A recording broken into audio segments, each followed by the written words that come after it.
Okay, as you can tell by the title of the video, today we're doing Porcellio Laevis. This is the dairy cow morph. There's a bunch of different ones. I'm going to take the lens off, the macro lens off anyways.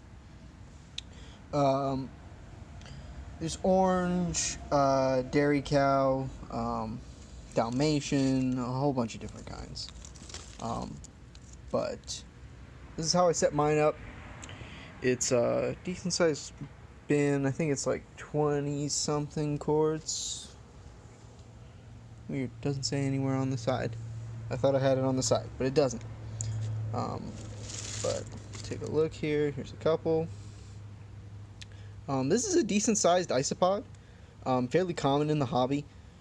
Oftentimes these are like the other generic isopod besides Peacecaber.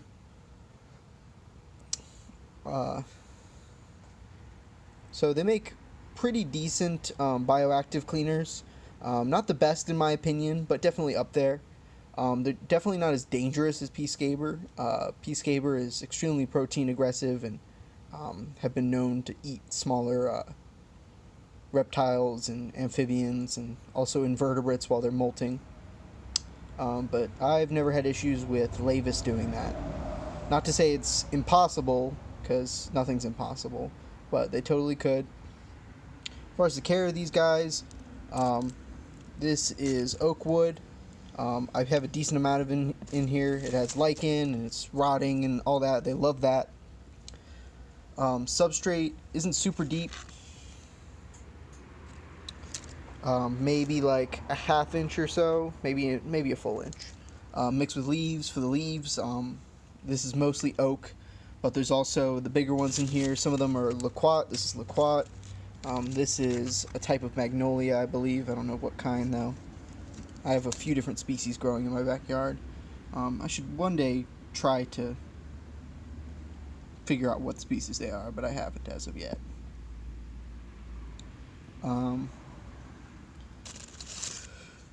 As far as like the care of these, they're pretty standard for an isopod.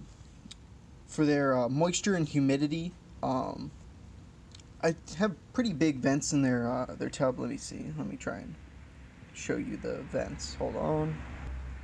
It's pretty well ventilated, but keep in mind the reason why I designed it this way is I have two smaller enclosures that stack on top of this, so they more or less cover up these two vent holes, so they're pretty much useless in a way. That needs to be redone. They can't climb smooth stuff, so it doesn't really matter all that much.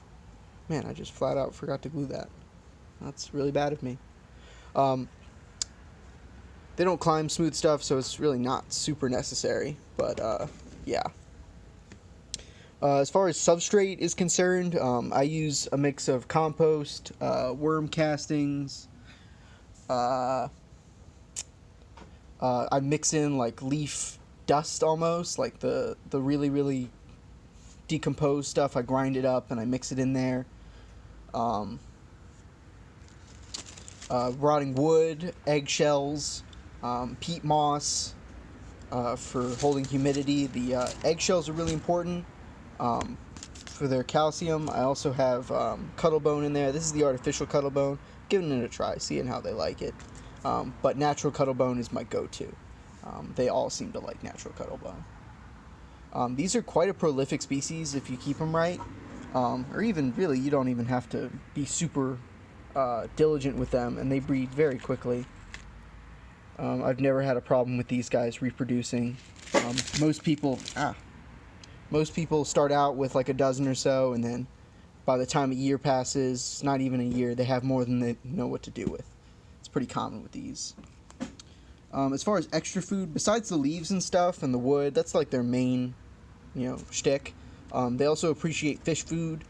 Another isopod staple is squash and pumpkin. It's like crack for them. Sweet potato is a good one. They can eat most vegetables and fruits. The only thing is that like I breed isopods for fun, but also to make as many as possible. And I have a huge collection, so I would rather not have to check them every day and remove, moldy fruit and stuff, because fruit molds really quickly, but pumpkin and squash doesn't. So yeah, that's why I prefer pumpkin and squash for their like main veggies. I also occasionally do sweet potato when I can't find pumpkin or squash. But right now is pumpkin and squash season, so you best believe they're getting pumpkin and squash. Yeah, some Christmas moss in there, just as like an extra thing for them. They like to eat moss, they don't like the sphagnum as much, but they'll eat Christmas moss and Java moss and stuff like that pretty readily. They are not very picky animals at all. That's probably why they make such good cleanup crews. Put that in there like I found it, if possible. The only one thing that's a drag about making these videos is that I'm very meticulous about how I set up my isopod enclosures, and then I have to like move everything around to film, and it shouldn't bother me, but it bothers me. So yeah, one half is relatively dry. Actually, I've probably been neglecting this tub a little bit. I'm probably going to moisten it up a little bit. I just sprayed one half to the point where it's fairly damp, but never let it get soaking wet. Don't let it get, bone dry completely either. They should always have at least one moisture retreat. Oh, here comes the train. Hold on. Okay, it's mostly passed.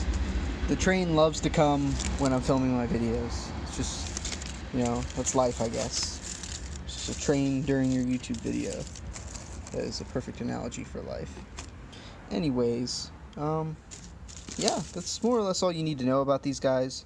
Real simple, real prolific. You almost can't mess up. I should say almost, because there's some people out there who will mess up. But very difficult to do so. Very good first isopod to have. Great alternative to P. scaber. They come in almost just as many morphs as scaber. They're a little bit bigger than scaber, at least appear to be. And they're not as aggressive. Highly recommend. So make sure to pick this up, whether it be the dairy cow or the orange or whatever. So yeah, if you have any questions, feel free to comment down below. If you have any suggestions for future videos, what species you want me to cover next. Probably going to do scaber next. I'm not sure yet though. But yeah, have a good night, you guys. Like, comment, share, subscribe. Bye-bye.